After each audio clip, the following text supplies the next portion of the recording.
Good morning, everybody.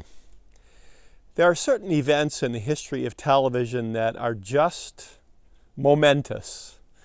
And one of them happened on this date, February 9, in 1964, when the Beatles appeared on the Ed Sullivan Show, and 73 million Americans watched.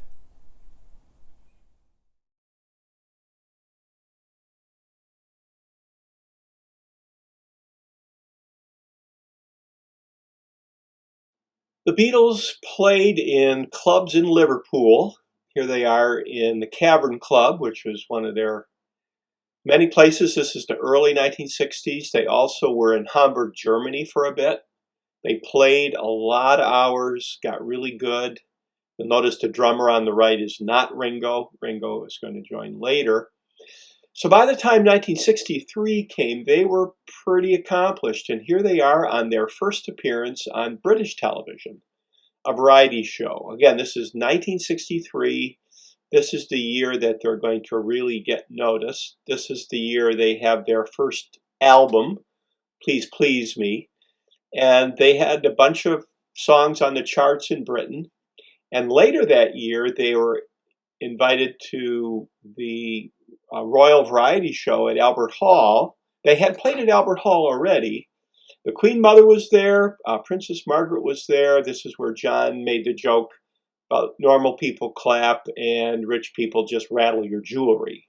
So you can see they had a little bit of an attitude. Now here's Ed Sullivan. He had been involved in television for a long time. His first program was called The Toast of the Town. And then it became the Ed Sullivan Show, and he was always looking for acts, particularly ones that were popular with young people. So in 1956, Elvis Presley was on the Ed Sullivan Show.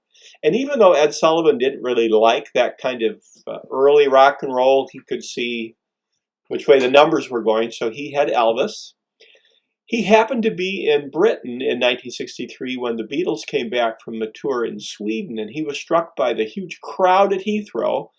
So one thing led to another. They got the contract, and here they are coming to JFK on February 7, 1964. You'll note all the kids in the upper left. Disc jockeys had encouraged kids to skip school. And when the Beatles got out of the plane and saw the crowds, they thought it was for somebody else, but it was for them. And at the same time, I Want to Hold Your Hand came out. The idea was to release it after the Ed Sullivan Show, but it got leaked to disc jockeys. So by the time they appeared on the Ed Sullivan Show, this song was all over the country. So here they are, our event. They sang 3 songs, then took a break, sang 2 more. This was the hardest ticket in the world to get. Walter Cronkite was able to get a couple. Nixon's daughters were there, but a lot of people weren't able to get tickets to this. This is 73 million people watched. A couple weeks later, Newsweek had a story on the Beatles in which they were pretty critical. Said these guys weren't that good. They didn't really sing that well, and they didn't think they had a future. And even on the Ed Sullivan Show, they didn't see it as anything historic. But it was, and it also became the platform for a lot of bands of the British invasion, including the Rolling Stones. So here's Mick Jagger talking to Ed Sullivan. In 1965, the Beatles were at Shea Stadium.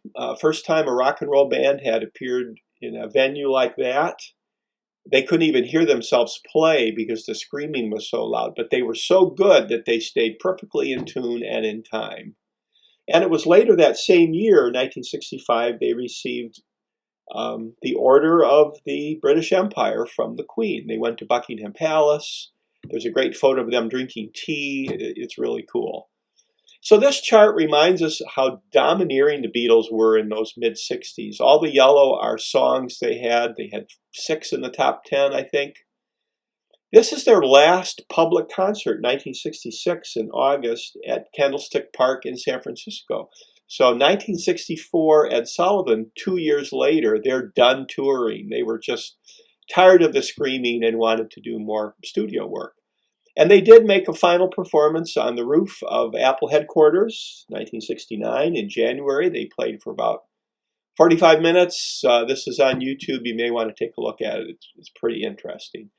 So the 1960s had a lot of great bands, a lot of great music, and the Beatles on the Ed Sullivan Show one of those watershed moments for the decade.